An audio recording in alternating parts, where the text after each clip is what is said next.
iRock เนี่ยเขาออกคีย์บอร์ดตัวใหม่นะครับชื่อรุ่น MG75 Max นะครับมันก็เป็นคีย์บอร์ดในซีรีส์ MG นี่แหละแล้วก็ตัวนี้ครับเวอร์ชัน Max ก็จะเป็นเวอร์ชันท็อปสุดเลยครับจุดเด่นนะครับคือเรื่องของสวิตช์ครับเขาใช้สวิตช์ OKT Transparent นะครับมันจะเป็นสวิตช์ที่ใสทุกด้านเลยนะครับแล้วก็มันจะทำให้ไฟ RGB ที่ลอดขึ้นมาเนี่ยมีความสว่างแล้วก็สวยมากๆนะครับอีกหนึ่งไฮไลท์คือเรื่องของแผง PCB ข้างในครับมันจะเป็น PCB ที่กันน้ำได้นะครับเคลือบสารกันน้ำไว้ทำให้เวลาเราทำน้ำหกลงคีย์บอร์ดแบบไม่ได้ตั้งใจนะครับมันจะทำให้คีย์บอร์ดไม่เสียนะครับอันนี้ก็ถือว่าเป็นนวัตกรรมเหมือนกันส่วนสเปคที่ให้มานะครับเราสามารถตั้งค่า Attrition Point กับ Rapid Trigger ครับได้ที่ 0.001 แม่งโคตรไวเลยไม่รู้ว่ามันจะไวไปกว่านี้อีกไหมนะครับเพราะว่าแค่นี้ก็ถือว่าไวมากๆแล้วนั่นแหละครับผมจะมารีวิวให้ฟังนะครับว่าเจ้า MG75 Max ตัวนี้มีความสามารถยังไงครับในคลิปนี้ครับ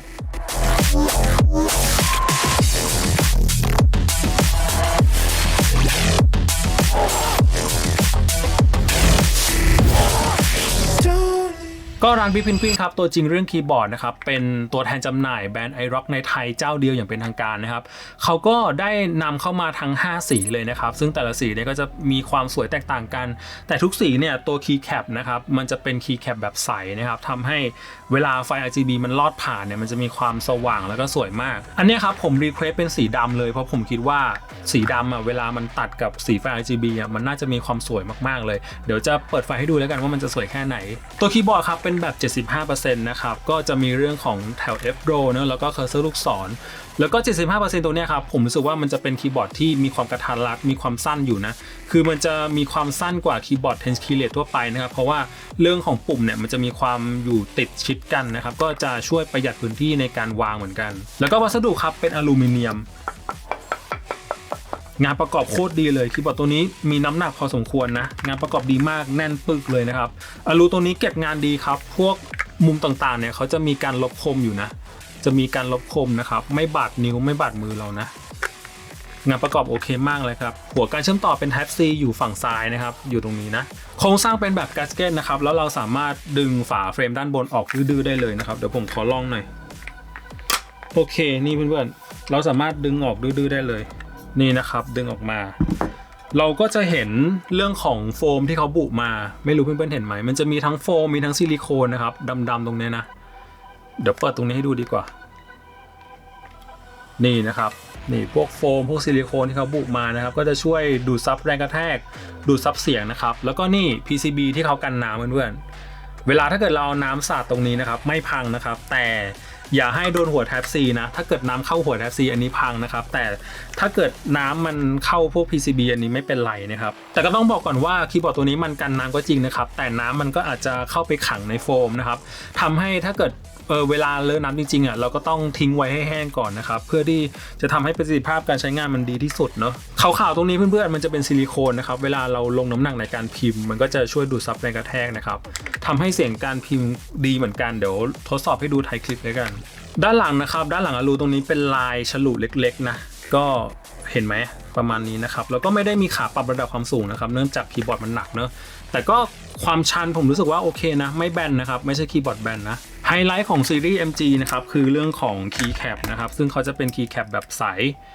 ประมาณนี้นะครับอันนี้เป็นโพลีคาร์บอเนตก็เป็นพลาสติกแหละเป็นพลาสติกธรรมดานะครับแล้วก็ความหนาผมรู้สึกว่าเป็นคีย์แคปที่หนามากเพื่อนๆก็คือปึกแข็งแรงมากนะครับแล้วก็ให้เสียงการพิมพ์ที่ดีนะครับแล้วก็ผิวด้านบนผิวตรงนี้นะครับผิวเวลาเราเอานิ้วสัมผัสผมรู้สึกว่าเขาจะเป็นผิวฝืดมันจะเป็นคนละพื้นผิวกับข้างๆนะข้างๆเนี่ยมันจะเป็นเงาใสๆใช่ไหมแต่ตรงเนี้ยครับด้านบนที่เวลาเราเอานิ้วพิมพ์มันจะมีความฝืดๆหน่อยนะเขาเหมือนแบบเคลือบสารไว้ทำเท็กเจอร์ให้มันมีความฝืดๆไว้อันนี้ดีมากแล้วก็อีกหนึ่งไฮไลท์คือเรื่องของสวิตช์ครับตัวนี้ครับ OKT ชิงหุยนะครับหรือว่าอีกชื่อหนึ่งคือ OKT Transparent นะครับที่แปลว่าโปร่งใสนะครับสวิตช์ตัวนี้แรงกดประมาณ35กรัมฟอร์สนะครับแล้วก็เป็นสวิตช์ที่มีความวอบเบิลน้อยมากๆนะครับมีความนิ่งพอสมควรนะครับอันเนี้ยผมลองเอานิ้วแตะๆโยกๆดูรู้สึกว่าพอใจในคุณภาพสวิตช์ตัวนี้นะแน่นอนสวิตช์ตัวนี้มันมีความโปร่งใสครับเพื่อนๆจะเห็นเลยนะครับว่าก้านสเต็มนะครับจะเป็นสีใสนะครับ Top Housing Bottom Housing ใสนะครับใสทุกด้านเลยนะครับมองดีๆจะเห็นสปริงกับตัวแม่เหล็กข้างในนะครับนั่นแหละด้วยความที่สวิตช์มันใสเนี่ยทำให้ไฟ RGB เวลามันโผล่นะครับมันก็จะทะลุสวิตช์ใช่ไหมทะลุสวิตช์ไม่พอทะลุคีย์แคปใสอีกนะครับทำให้ไฟ RGB ของคีย์บอร์ดตัวนี้สว่างแล้วก็สวยมากเพลทด้านในนะครับจะเป็นอลูมิเนียมนะครับแล้วก็แผง PCB ตัวนี้นะครับไฮไลท์เลยคือเขาจะกันน้ำได้ปกติ PCB เนี่ยมันจะกันน้ำไม่ได้นะครับโอเคครับเดี๋ยวไปดูที่ผมทดสอบดีกว่าว่ามันกันน้ำได้แค่ไหนครับมาครับอันนี้เปิดไฟ RGB เต็มระบบนะครับข้อควรระวังครับอย่าให้น้ำเข้าตรงหัว Type C ตรงนี้นะอันนี้ย้ำนะครับโดนได้แค่ตรงนี้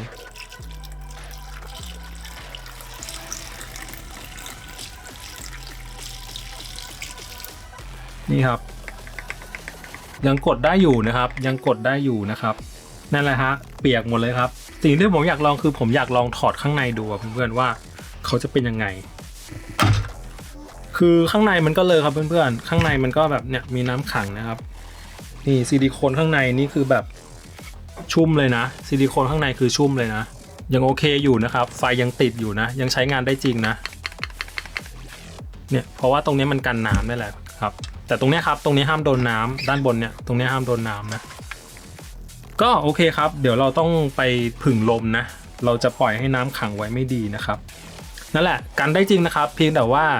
อย่าจงใจเทแบบผมนะครับมันไม่ดีต่อคีย์บอร์ดแน่นอนนะครับแต่ถ้าเกิดแบบหกโดยไม่ได้ตั้งใจอย่างเงี้ยผมคิดว่าเอาอยู่นะครับ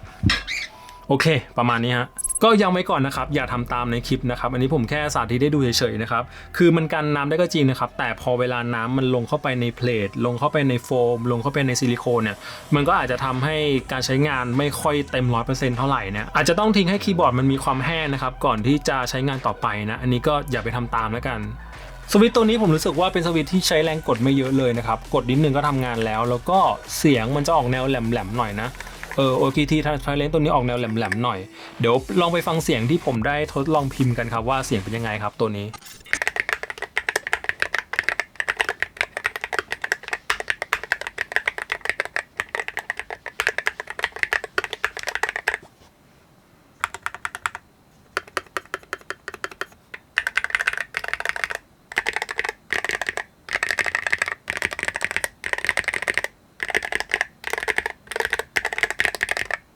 แน่นอนครับ iRock เนี่ยเขาจะเป็นแบรนด์ที่ชอบมีอะไรใหม่ๆเข้ามาเสมอนะครับตัวนี้ก็เหมือนกันเขาก็จะมีเทคโนโลยีที่ชื่อว่า G Turbo น่าจะเป็นเวอร์ชัน2แล้วคือเวลาเราเปิดไฟ RGB เนี่ยมันจะทำให้เกิดความร้อนสะสมข้างในตัวคีย์บอร์ดนะครับอาจจะทำให้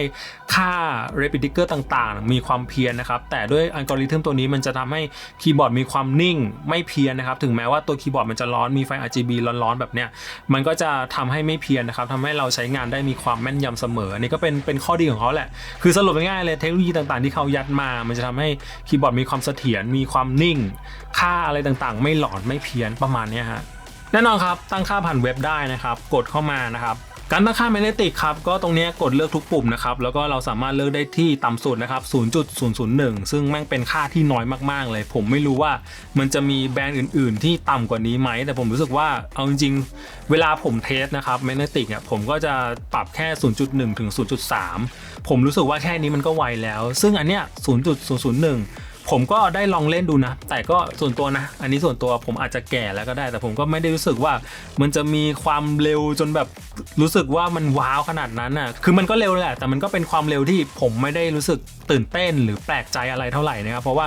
0.1 ถึง 0.3 ที่ผมใช้มันก็ไวอยู่แล้วเนี่ยอันนี้ก็เป็นความเห็นส่วนตัวแล้วกันนะบางครั้งนะครับมันก็อาจจะเป็นคำโฆษณาที่เขาอาจจะแบบพูดเว่อร์ไปก็ได้นะก็อันนี้แล้วแต่คนแต่ผมคิดอย่างนี้นะคิดว่า